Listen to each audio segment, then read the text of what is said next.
Magandang araw mga kanegs. Ang video nga palang ito ay nung isang araw pa. Masyado lang marami at mabilis ang pangyayari kaya late na tayo nakapag-upload ng video. Yan mga kanegs, sumilip nga pala ako kanina kay Nanay Lola. At napadpad nga po pala ako dito sa kusina dahil naghahanap po ako ng tinapay para aking umagahan. Tatnan ko nga po si Tita Ampi na bagong gising lamang at si Ate Cecil na aming tigaluto. Maraming salamat po kay Ate Cecil. Yun po sa mga nagbigay ng gulay. Ito nga po pala yung luto. Giniling na may gulay tapos may lugaw na masarap. At babalik na nga po ako sa aking pwesto. Nakapamburaw na kasi ako ng tinapay. Sinasawsaw ko nga po yung tinapay sa kadahilan ng marumi nga po ito mga kanig. Nga po pala yung mga apo sa tuhod ni Nanay Lola na makukyot. Yan mga kanig, gumayak na nga po pala ako upang dumako tayo sa biyahe. Pastor Willie ay matutulog muna dahil puyat kagabi. Ikot muna ako sa park upang maghanap ng pasahero. Pascal! Hi po! Ayon mga kanex, nagutom na naman po ako kasi nakaamoy po ako ng lugaw. At eto nga po ang senaryo, pagdating ko sa pilahan, mahaba na naman po kami. Ano ba to? Bawal ba mag-ano to?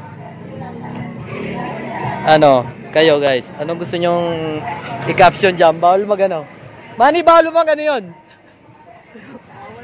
Mag-ano? Mag-score?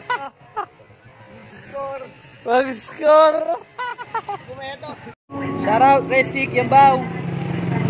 Kabilang kanto lang, 100! Diba pagka vlogger matulungin? Tutulungan po tayo.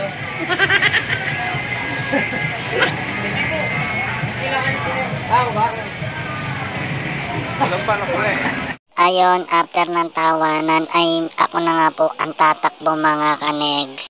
Meron nga po akong nasundan na nanay, super nanay. Pangkaraniwan na lang po talaga ngayon ang marunong ng magmaneho ng mga babae.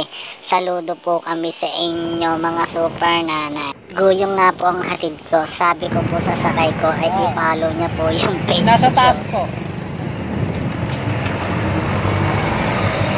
May bago na tayong followers.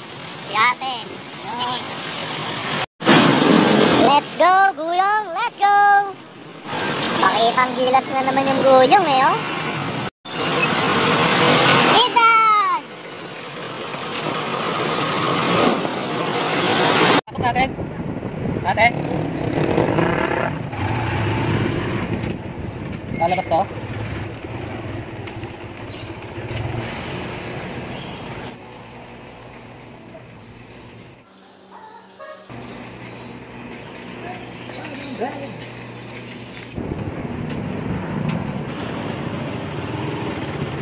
Lah, traffic.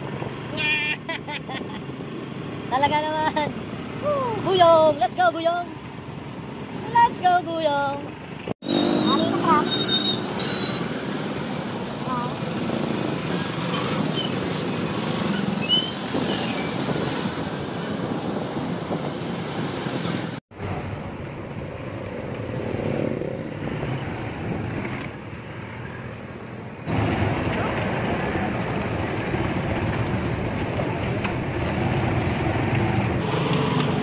Lalim niya, no?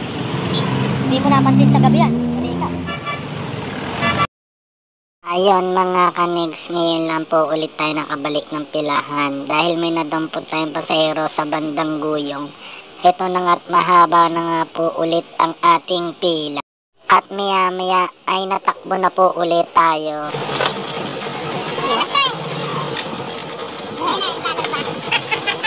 Ay, thank you! 70 oh, bayad sa akin ni Mare oh. Big time talaga, galante. Pare, ayusin mo lang ba? Baka magkahawa-hawa. 70. At paglabas ko nga ng kalsada, may nasakay akong Santa Cruz.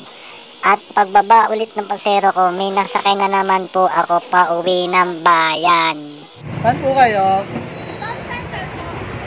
Town center? Sa bayan? Okay. Ilan tayo daan? Habang pauwi po tayo ng palengke sa bayan ay nasundan po tayo ng ating kaibigan at followers din. Wow, Richard, sabay. Mababa nga yun eh. At pauwi na nga po ako nito mga kanegs dahil bibili nga po tayo ng bigas at ulam. So po, bumili po ako ng dog food 1 kilo, tapos bigas 5 kilo po ito. Bumili nga rin po pala ako ng 2 supot na gulay pamakbet. Bumili nga po pala ako ng chicharon, Dolores chicharon, baka naman po. Ayun mga kanegs, hanggang dito na lang po ang ating video. Sana po ay nagustuhan nyo ang ating munting kwento, ang buhay ng isang tricycle driver. Maraming salamat po. Alam mo na, sige, bigit parang ikay nagdadasal. Nangaman namin ikaw ay mapapasahan dahil sa'yo na buo kong pagkatao.